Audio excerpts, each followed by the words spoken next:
If you ask anyone out there who their favorite horror character is, you're probably going to hear some combination of Michael Myers, Freddy Krueger, Jason, or Leatherface. But there's a fifth character that I feel like also has a pretty big mindshare over the horror community. His name is Ash Williams. I've loved the Evil Dead franchise ever since I was a little kid, and I still remember that right after I saw Sam Raimi's Spider-Man movie, I went into school and one of my friends told me about this movie called Army of Darkness that his dad let him watch. I went home and asked my dad to take me to Blockbuster, and we rented the movie, and ever since then I've been obsessed. Now don't get me wrong here, Halloween and Michael Myers will always be at the top of my list, but the reason that Ash Williams and the Evil Dead franchise are a close second for me is because Ash is a hero. You can root for him, which is awesome. You still get all the gore and all the scares, but at the end of the day, no matter how reluctant he is, Ash Williams is the protagonist. I always wondered growing up why we never got any more movies after Army of Darkness, and then I realized once I discovered the internet that, yeah, it didn't make a lot of money. But the one thing I always wanted was Evil Dead to come back. And then in 2013, it did. Now, I love the Evil Dead remake. I think Fede Alvarez is one of the best horror directors out there right now, and especially when you compare it to what we got from Platinum Dunes for Freddy, Jason, and Leatherface, it looks a whole lot better. But still, I wanted to see Ash on the big screen, and things kind of went dark for a year until San Diego Comic-Con 2014, when Sam Raimi announced that he and his brother had written a TV show for Ash to return, and that it would premiere on Starz the following year. Needless to say, I was pretty excited, and I had just graduated from college, I was living at home, so I basically forced my parents to subscribe to Starz, and I watched that show every week for 10 weeks straight, and I loved it. Bruce Campbell fit back into that role like a glove. Dana DiLorenzo and Ray Santiago did awesome as Kelly and Pablo. They made Ash more of a character, and of course, Lucy Lawless coming back as Ruby was really cool to see. Things were looking great for Ash vs. Evil Dead, but skip ahead to right now, we're halfway through season 3 and the show is almost definitely getting canceled. People who begged and begged for Ash to come back just aren't turning out to watch it, and I wanted to figure out why. So we'll start with the obvious issues here, the first being that the show is locked to Starz, which is a premium channel. Back in 2015, Bruce Campbell laid out the reasoning for his choice in an interview where he said, "Starz is one of the few outlets where you can have unrestricted content. I've always hated that you had to cut it down to R ratings. You couldn't say boo-boo words. I just want to do what we want to do and show it to people. I hate standards and practices. I hate stuff like that. I hate restrictions, so this was great.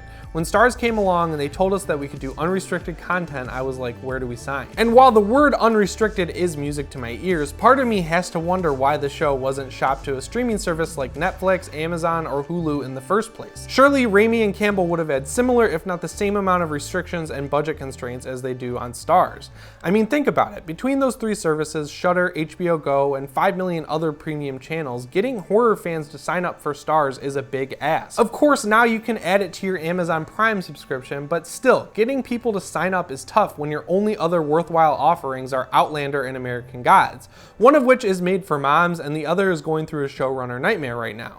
So from the get-go, the show is already fighting an uphill battle for viewership. The second big issue, which won't surprise anyone, is piracy. Bruce Campbell basically laid it all out last October when he told Oregon Live, "We're one of the most illegally downloaded shows." What does that say about our fans? They're a bunch of jerks. We want it, we like it, we just don't want to pay for it. I've talked about this on my podcast before, and I don't advocate piracy in any way, but I think it's kind of weird with premium channels because in most cases, if these people don't have a way to pirate the show, they're not going to go out and pay for it in the first place. So that kind of leaves the ratings exactly where they are right now regardless. It sucks, but it's just the truth. I think another small reason is that people wanted to see Ash on the big screen, not the small screen, especially after they teased it at the end of the reboot in 2013. Why would they tease it if the whole plan all along was to bring Ash to TV? That doesn't really make sense. And as if the show didn't have enough negative stuff piled on top of it, while season 1 was largely pretty great and consistent throughout, season 2 was all over the place. I think there's a few reasons for this, but the big one is that while season 1 was devoted to showing us what Ash was like as a washed up adult and introducing Pablo, Kelly, and Ruby, season 2 had the same amount of episodes, but it had so much more going on, and for a 30-minute show, I think it bit off a little more than it could chew. There's just so much lore and new characters being introduced at any given moment that I had to watch some episodes twice just to keep track of everything. And the big bow wrapped around all of this is the people behind the camera. Now, the first episode was written and directed by Sam Raimi, which was awesome, but after that, that,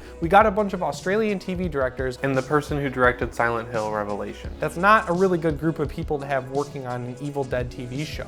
The reason that Evil Dead worked so well was because it was a great mix of Sam Raimi's directing style and Bruce Campbell's portrayal of Ash. That's what made it good. And when you take away 50% of that equation, it's hard to get fans to care because it doesn't feel right. So while I'm really upset that Ash vs. Evil Dead is ending with season 3, I'm honestly thankful that we got 15 more hours of Ash Williams on TV, especially when you consider that it seems like the writing was on the wall for this show before it even started, and when you take into account the fact that shows like Penny Dreadful and Channel Zero don't look like they'll ever make it past 5 seasons. Thankfully, season 3 was filmed with an actual ending because they had the cancellation in mind, but the show has not been canceled yet. There's still a chance to save it. So if you're one of those people who's pirating the show, or you have friends who like Evil Dead who aren't watching this show, you can go on Amazon and sign up for a free trial of Starz, and then you can catch up on it. Show Starz that you actually want more of this show. I know I just highlighted a bunch of problems with it, but that was just to try and figure out why it failed. I'd really like to see a season 4, but that's all the time I have for today. So if you liked the video, hit the thumbs up button, share it with a friend, and if you're not already subscribed, let me know what you think down in the comments below. And as always, my name is Jimmy Champagne, and I'll see you in the next one. Thanks for watching.